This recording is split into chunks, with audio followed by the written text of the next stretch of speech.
Sa ilang pagkakataon, ang mga politiko na personal na inabutan ng halaga ayon sa hinihingi nilang porsyento mula sa proyekto.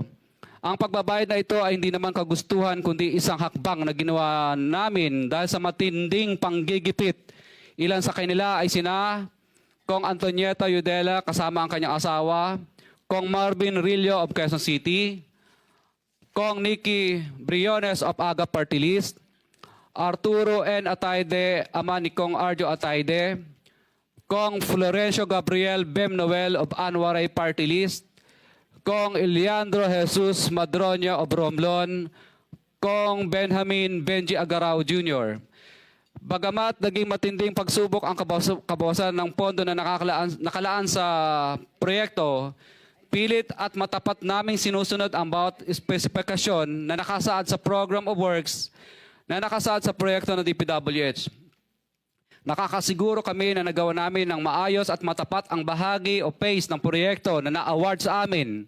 Sa katunayan, hindi kami mababayaran ng DPWH kung hindi ito dumaan at pumasa sa maraming material testing na naaayon sa design ng DPWH.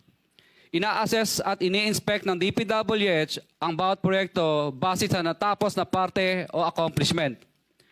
Napilitan kami na i-absorb ang kabawasan na ito na nagdudulot ng maliit na kita o pagkalugi sa ilang projects. Para makabawi, dinadamihan na lang namin ang partisipasyon sa mga projects.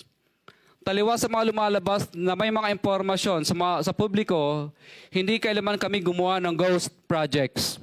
At masugid kami nag-i-inspect sa lahat ng aming mga natapos na projects.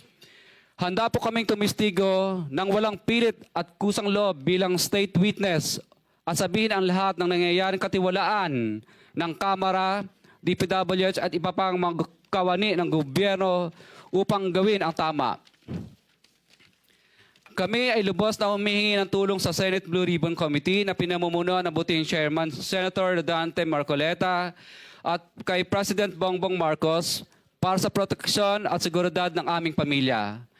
Ang salaysay na ito ay kusang loob namin ginawa at walang sino mang pumilit na gawin ito. Sa katotohanan ng lahat ay nilagdaan namin ang salaysay na ito ng kusang loob at walang pumipilit. Sign, Pacifico of Vizcaya, nagsasalaysay. Notaryado po. For the record, this sworn statement was notarized by a certain Attorney Reynaldo F. Segubiense, PTR number 246726, January 4, 2024. Hanggang ang MCLE ay 2025. This was notarized on September 6, 2025. Mr. Chair.